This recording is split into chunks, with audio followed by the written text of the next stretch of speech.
চুল কাটার পেশা থেকে এখন কোটি কোটি ডলারের মালিক। ব্যক্তিগত সম্পদের হিসাবে দুনিয়ার ধনীদের তালিকায় তার নাম। বিলাসবহুল গাড়ির মালিকানায় পেছনে ফেলেছেন আম্বানি, আদানি, বিড়লাদেরও।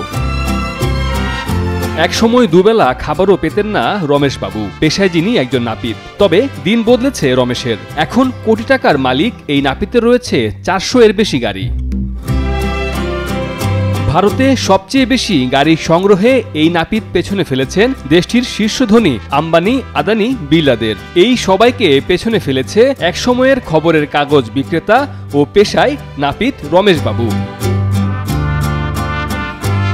কিন্তু কিভাবে স্রেফ নিজের চেষ্টায় অসম্ভবকে সম্ভব করে এক সামান্য নাপিত থেকে হয়ে উঠলেন কোটিপতি রমেশবাবু? এবার সে গল্পের ভেতরেই প্রবেশ করা যাক। কোটিপতি নাপিত রমেশবাবুর শৈশব কেটেছে চরম দারিদ্র্যের মধ্যে। শৈশবেই বাবাকে হারিয়েছিলেন তিনি। তার বাবা একটি সেলুন চালাতেন। বাবার মৃত্যুর পর মাকে লোকের বাড়িতে কাজ করতে হয়েছিল সংসার চালাতে। সেই সঙ্গে নিজেও সংবাদপত্র বিক্রি করতেন তিনি। পড়াশোনাও চালিয়ে যান। 18 বছর বয়সে রমেশবাবু সংসার চালাতে বাবার সেলুনটি ফের চালু করেন। রমেশবাবুর সেলুন ভালোই চলছিল, কিন্তু কিছু টাকা জমিয়ে 1993 সালে তিনি কিস্তিতে একটি মারুতি ওমনি গাড়ি কিনেছিলেন। কিন্তু কিছুদিন পর আর্থিক অনটনের কারণে কিস্তি পরিশোধ করতে পারেননি তিনি। রমেশের মা যে বাড়িতে কাজ করতেন সেই বাড়ির মালিক রমেশকে ভাড়ায় গাড়ি চালানোর পরামর্শ দেন। এই উপদেশ রমেশের জন্য আশীর্বাদ হয়ে ওঠে।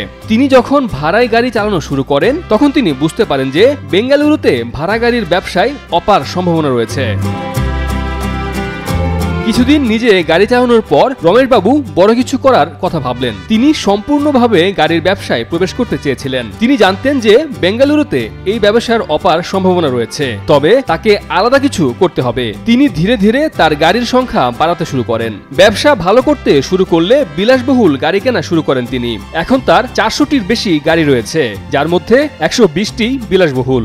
শক্তের আরেক নাম, একদম ইউনিক স্ট্রাকচারাল ডিজাইনের কসমিক ডো, থেকে 50 বছরেরও বেশি। কসমিক ডো। রমেশবাবুর কাছে Rolls Royce, Mercedes Benz, BMW, Audi, জাগুয়ারের মতো বিলাসবহুল গাড়ি রয়েছে। সেগুলো তিনি ভাড়া দেন। বর্তমানে রমেশবাবু কোটি টাকা আয় করলেও সেলুনে চুল কাটা বন্ধ করেননি, কারণ তিনি তার বাবার সেলুনের কাজকে সম্মান করেন। তাই রোজ 2 ঘন্টা তিনি 150 টাকায় সেলুনে চুল কাটেন।